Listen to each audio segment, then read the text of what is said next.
We were both Seabees in the Navy, decided can do is our motto in the Seabees, so we decided we were going to name our company Can Do RV Rescue.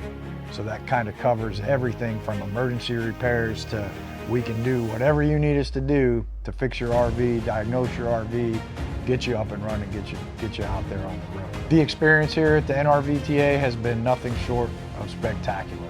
From day one, sitting in the classroom of fundamentals, just getting a broad overview for that first week, learning about air conditioners and hot water heaters and batteries and refrigerators, knowing that the following weeks we were going to get deeper into those systems. If it wasn't for the GI Bill, I probably wouldn't have taken the course, but it made it such a good option for us to both get educated on taking care of the RV that it was a no-brainer for us. The NRVTA accepting the GI Bill, this is a great path for vets looking for something different.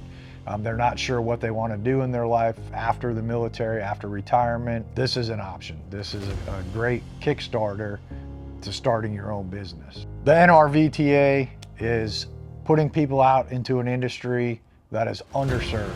Know that there's people out there that have come through the NRVTA that are available to come out and help you out and get you fixed.